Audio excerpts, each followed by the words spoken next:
കേരളത്തോടൊപ്പം തെരഞ്ഞെടുപ്പ് നടന്ന പശ്ചിമ ബംഗാളിൽ വോട്ടെണ്ണൽ പൂർത്തിയായി വരുന്നതേ ഉള്ളൂ. 294 സീറ്റിൽ 207 എണ്ണത്തിൽ ബി ജെ പി ജയിച്ചു, അല്ലെങ്കിൽ ജയത്തോട് അടുത്ത് കഴിഞ്ഞു.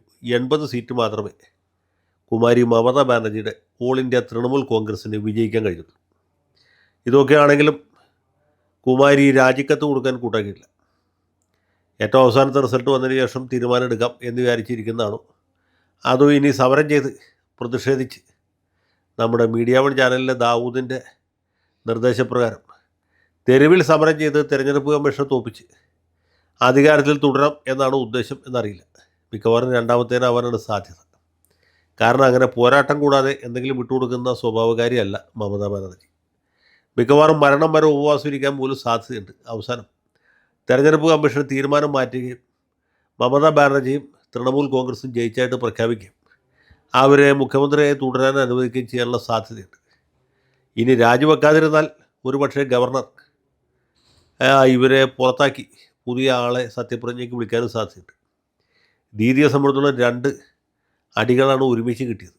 ഒന്ന്, നിയമസഭയിലെ ഭൂരിപക്ഷം നഷ്ടപ്പെട്ടു, വെറും 80 സീറ്റിൽ ഒതുങ്ങി. മറുഭാഗത്ത് ഈ ടുഡേയ്സ് ചാണക്യയുടെ പോലും പ്രവചനത്തെ അതിജയിക്കുന്ന ഒരു വിജയമാണ് ബി ജെ പിക്കുണ്ടായത്, 207 സീറ്റ്. അതുകൂടാതെ ഇവർ മത്സരിച്ച അവരുടെ വീടിരിക്കുന്ന മണ്ഡലമാണ് ഭവാനിപ്പൂർ. അവിടെ പ്രതിപക്ഷ നേതാവ് സുവേന്ദു അധികാരിയോട് ഏറ്റുമുട്ടി പരാജയപ്പെടുന്നു. ഏതാണ്ട് 15,000-ൽ പരം വോട്ടിൻ്റെ വ്യത്യാസത്തിലാണ് മമതാ ബാനർജി പരാജയപ്പെട്ടത്. ഇനി മമതാ ബാനർജി അവിടെ ജയിച്ചെങ്കിൽ പോലും വിശേഷം ഉണ്ടാവില്ല. കാരണം സുവേന്ദു അധികാരി നന്ദിഗ്രാമിലും മത്സരിച്ചു, അവിടെ വലിയ ഭൂരിപക്ഷത്തിൽ ജയിച്ചു. അപ്പോൾ അങ്ങനെ ഇത്തവണ നിയമസഭയിൽ കയറണമെങ്കിൽ പാസ് എടുക്കണം എന്ന അവസ്ഥയിലായിരിക്കുകയാണ് മമതാ ബാനർജി. അതുകൊണ്ട് ഇനി സമരമല്ലാതെ വേറെ യാതൊരു മാർഗവുമില്ല. ഇതൊരു സ്റ്റോളൻ വെർഡിക്റ്റ് ആണെന്നാണ് ദാവൂദ് പറഞ്ഞെങ്കിൽ ഇമ്മോറൽ വിക്ടറിയാണ് എന്നാണ് മമതാ ബാനർജി പറയുന്നത്. അത്രയും വ്യത്യാസമുള്ളൂ. ഒന്ന് ആധാർമികമായ അല്ലെങ്കിൽ അസാൻമാർഗികമായ വിജയം, അല്ലെങ്കിൽ കവർന്നെടുക്കപ്പെട്ട ജനവിധി. രണ്ടിൽ ഏത് വേണം എന്നുള്ളത് കേൾവിക്കാർക്ക് അവരുടെ ഭാവനയ്ക്കും മനോധർമ്മത്തിനും ഒത്ത രീതിയിൽ തീരുമാനിക്കാവുന്നേ ഉള്ളൂ. ഏതായാലും മമതയുടെ ഭരണം പശ്ചിമ ബംഗാളിൽ അവസാനിച്ചു എന്ന് വേണം കരുതാനായിട്ട്. ഇനി 5 കൊല്ലം പ്രതിപക്ഷത്തിരിക്കാൻ മാർഗമുള്ളൂ. അത് കഴിയുമ്പോഴത്തേക്കും ഈ രാജ്യത്ത് എന്തൊക്കെ മാറ്റങ്ങൾ ഉണ്ടാവും. ഹൂഗ്ലി നദിയിൽ കൂടി എന്തുമാത്രം വെള്ളം ഒഴുകിപ്പോവും, എന്തൊക്കെ സംഭവ വികാസങ്ങൾ ഉണ്ടാവും, എവിടെയൊക്കെ അഗ്നിപർവ്വതം പൂട്ടും, എത്ര തവണ കൊടുങ്കാറ്റടിക്കും, വരൾച്ചയാണോ വെള്ളപ്പൊക്കമാണോ വരാൻ പോകുന്നത് നമുക്ക് ആർക്കും അറിയില്ല. അങ്ങനെ ഒരു സാഹചര്യത്തിൽ തൃണമൂൽ കോൺഗ്രസിൻ്റെ അസ്തമയമാണ് എന്ന് പലരും പറയും. അങ്ങനെയൊന്നും വിചാരിക്കുന്നതിൽ അർത്ഥമില്ല. 34 കൊല്ലം CPM-കാരെ അടക്കി ഭരിച്ചപ്പോൾ മമതാ ബാനർജിയെ പോലെ ഒരു തൻ്റെടിയായ നേതാവ് ഉയർന്നു വരും, അവർ മാർക്സിസത്തിൻ്റെ അന്ത്യം കുറിക്കും എന്നാരും വിചാരിച്ചില്ല. മമതാ ബാനർജി ഉയർന്നു വന്നപ്പോൾ ഇവരെ പരാജയപ്പെടുത്താനായിട്ട് ബംഗാളിൽ കാനൽ ഒരു തരി പോലും ഉണ്ടാവില്ല. ചരിത്രപരമായ ഉത്തരവാദിത്തം BJP ഏറ്റെടുക്കേണ്ടി വരും എന്നാരും വിചാരിച്ചില്ല. ഏതായാലും ഇങ്ങനെയൊക്കെയാണ് കാര്യങ്ങൾ നടക്കുന്നത്. നമുക്ക് ആർക്കും ഒരു തരത്തിലും പ്രവചിക്കാൻ പറ്റാത്ത രീതിയിൽ കാലം മുന്നോട്ട് പോവുകയാണ്. രാഷ്ട്രീയം അതനുസരിച്ച് മാറുകയാണ്.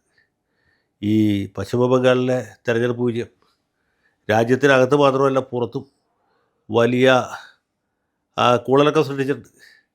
ന്യൂയോർക്ക് ടൈംസിലും ഗാർഡിയനിലും ഒക്കെ ഈ പരാജയത്തിൻ്റെ വാർത്ത, തൃണമൂൽ കോൺഗ്രസിനെ BJP പുറത്താക്കി എന്ന വാർത്ത വലിയ പ്രാധാന്യത്തോടെ അച്ചടിച്ച് വന്നിട്ടുണ്ട്.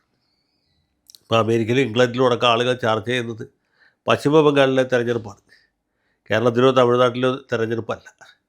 കാരണം ഇതിനൊന്നും വലിയ പ്രാധാന്യമില്ല. കാരണം പശ്ചിമ ബംഗാൾ എന്ന് പറഞ്ഞാൽ രാജ്യത്തെ ഏറ്റവും വലിയ സംസ്ഥാനങ്ങളിലൊന്നാണ്, ഏറ്റവും അധികം ജനസംഖ്യയുള്ള സംസ്ഥാനങ്ങളിലൊന്നാണ്. അവിടുത്തെ തെരഞ്ഞെടുപ്പിന് ദേശീയമായിട്ടും അന്തർദേശീയമായിട്ടും വലിയ പ്രാധാന്യമുണ്ട്.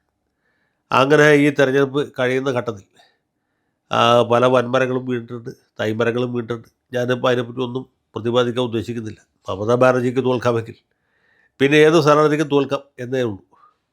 പക്ഷേ എന്നെ അത്ഭുതപ്പെടുത്തിയ, എന്നെ ഞെട്ടിച്ച എന്ന് പറഞ്ഞുകൊണ്ട്, എന്നാലും എന്നെ വിസ്മയിപ്പിച്ച ഒരു വിധി, ഒരു ജനവിധി മുർഷിദാബാദ് ജില്ലയിലെ ഡൊങ്കൽ മണ്ഡലത്തിൽ നിന്നാണ് ഉണ്ടായിട്ടുള്ളത്. അതിൻ്റെ പ്രത്യേകത എന്ന് വെച്ചാൽ അവിടെ CPM സ്ഥാനാർത്ഥി റാണ എന്ന് വിളിക്കുന്ന മുസ്തഫേസുർ റഹ്മാൻ, അദ്ദേഹം തൊട്ടടുത്ത തൃണമൂൽ എതിരാളിയെ പരാജയപ്പെടുത്തി ബംഗാൾ നിയമസഭയിലേക്ക് ജയിച്ചിരിക്കുന്നു എന്നുള്ളതാണ്. അതായത് ഈ 294 അംഗ വിധാനസഭയിൽ ഒരു സീറ്റ് CPM കിട്ടി. കാനലൂർ തരി ബംഗാളിൽ തെളിഞ്ഞു എന്നാണ് അതിൻ്റെ അർത്ഥം. ഒരു സീറ്റും ഇല്ലായിരുന്നു ഈ കഴിഞ്ഞ നിയമസഭയിൽ. അതിന് മുമ്പത്തേലും ഉണ്ടായിരുന്നില്ല. ഏതായാലും ഒരു സീറ്റ് പിടിക്കുക വഴി CPM ചരിത്രപരമായൊരു വിജയമാണ് ബംഗാളിൽ കൈവരിച്ചിരിക്കുന്നത്. ഇപ്പോൾ നിങ്ങൾ ചോദിക്കും കോൺഗ്രസിൻ്റെ സ്ഥിതി എന്ന്. കോൺഗ്രസിന് 2 സീറ്റ് കിട്ടി. കോൺഗ്രസിൻ്റെ പ്രമുഖ നേതാക്കളായ അധീർ രഞ്ജൻ ചൗധരിയും നൂർ മൗസും ഖാനും ഒക്കെ പരാജയപ്പെട്ടു. പക്ഷേ 2 കോൺഗ്രസ്സുകാർ, അതും ഈ പറഞ്ഞ പോലെ ബംഗ്ലാദേശിനോട് ചേർന്ന് കിടക്കുന്ന ആ ഭാഗത്തു നിന്നാണ് ജയിച്ചിട്ടുണ്ട്. അവരും ജയിച്ചിട്ടുണ്ട്. അങ്ങനെ 3 പേര് BJPയെയും തൃണമൂൽ കോൺഗ്രസിനെയും ഒരുമിച്ച് എതിർക്കാനായിട്ട് ബംഗാൾ നിയമസഭയിലുണ്ട്. തീർച്ചയായിട്ടും ബംഗാളിൽ വരും കൊല്ലങ്ങളിൽ കോൺഗ്രസും അതുപോലെ തന്നെ CPMഉം കൂടുതൽ കരുത്താർജിക്കും. അങ്ങനെ ഫാസിസത്തിനും സാമ്രാജ്യത്വത്തിനും ഗുണ്ടായിസത്തിനും എതിരായിട്ടുള്ള സമരം പൂർവാധികം ശക്തിയായി നടക്കും എന്നുള്ളതാണ് എൻ്റെ പ്രതീക്ഷ. ഇത് പറയുമ്പോൾ ഒരു ചിത്രം കൂടി എൻ്റെ മനസ്സിലേക്ക് വരികയാണ്. അതെന്ന് വെച്ചാൽ ഈ തെരഞ്ഞെടുപ്പിന് മുമ്പ് നമ്മൾ മിക്കവരും വാട്സാപ്പിൽ കണ്ട ഒരു കാഴ്ചയാണ്. പശ്ചിമ ബംഗാളിൽ BJPയുടെ ഒരു സ്ഥാനാർത്ഥിയെ തൃണമൂൽ കോൺഗ്രസിൻ്റെ പ്രവർത്തകർ തല്ലി ഓടിക്കുന്നു. അയാൾ ഓടുന്നു, ഇവർ പുറകെ ഓടുന്നു, അടിക്കുന്നു. പോലീസുകാരൻ ഇയാളെ രക്ഷിക്കാനുള്ള വൃഥാശ്രമം നടത്തും. അതിനുശേഷവും ആളുകൾ അടിക്കും. ഇതാണ് ദൃശ്യം. ഇത് പരക്കെ പ്രചാരം കിട്ടിയ ഒരു കാഴ്ചയാണ്. നിങ്ങൾ കണ്ടു കാണുന്ന ഞാൻ വിചാരിക്കും. പക്ഷേ എനിക്കിത് കണ്ടപ്പോൾ മനസ്സിലേക്ക് വന്നത് എന്താണെന്നറിയുമോ? ഏതാനും വർഷങ്ങൾക്ക് മുമ്പ് ഈ ത്രിപുരയിൽ CPMൻ്റെ ഭരണമുള്ള കാലത്തും ഇതുപോലുള്ള ദൃശ്യങ്ങൾ കണ്ടു. CPM പ്രവർത്തകർ BJP സ്ഥാനാർത്ഥിയെ സ്വീകരിക്കുന്നു, സൽക്കരിക്കുന്നു എന്നൊക്കെ പറഞ്ഞ് ആളുകൾ പ്രചരിപ്പിച്ചിരുന്നു. പക്ഷേ അധികം വൈകാതെ എന്ത് സംഭവിച്ചു ചോദിച്ചാൽ തെരഞ്ഞെടുപ്പ് നടക്കുകയും CPM അധികാരത്തിൽ നിന്ന് പുറത്തു പോയി. പിന്നെ കാണുന്ന കാഴ്ച ഇതിന് നേർ വിപരീതമായ ദാരുണമായ കാഴ്ചകളാണ്.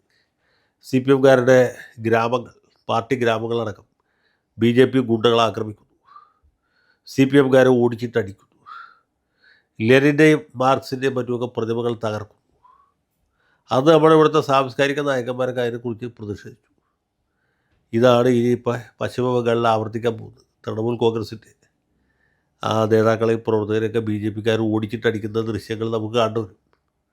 അവിടെ ആരുടെയൊക്കെ പ്രതിമയാണ് തകർക്കാൻ പോകുന്നത്, ആരുടെയൊക്കെ പ്രതിമയാണ് ബാക്കി വയ്ക്കാൻ പോകുന്നത് എന്ന് നമുക്കറിയില്ല. ഏതായാലും കാലം അതിവേഗം മുന്നോട്ട് പോയിക്കൊണ്ടിരിക്കുകയാണ്. കൽക്കട്ടയിൽ എല്ലായിടത്തും കണ്ടിരുന്ന ഒരു കാഴ്ച എന്ന് വെച്ചാൽ എവിടെ നോക്കിയാലും മമതാ ബാനർജിയുടെ ചിത്രങ്ങളായിരുന്നു. പുഞ്ചിരി തൂക്കുന്ന മമത. ഒന്നിടപെട്ട പോസ്റ്റുകളിൽ മമതാ ബാനർജി, അഭിഷേക് ബാനർജി കൂടിയുള്ള ചിത്രങ്ങളായിരുന്നു. ഇത് കണ്ട് ബോറടിച്ചിട്ടായിരിക്കും ജനങ്ങൾ മിക്കവാറും BJP കൂട്ടിയാൻ തീരുമാനിച്ചത് എന്നാണ് ഞാൻ വിചാരിക്കുന്നത്. ഏതായാലും മമതാ ബാനർജി രാജിവെച്ചാലും രാജിവെച്ചില്ലെങ്കിലും ഗവർണർ BJPയെ മന്ത്രിസഭ ഉണ്ടാക്കാൻ ക്ഷണിക്കും. മമതാ ബാനർജി രാജിവെച്ച് പോയില്ലെങ്കിൽ അവരെ കഴുത്തിന് പിടിച്ച് പുറത്താക്കും. മമതാ ബാനർജിക്ക് സന്തോഷകരമായ വിശ്രമ ജീവിതം ആശംസിക്കുന്നു.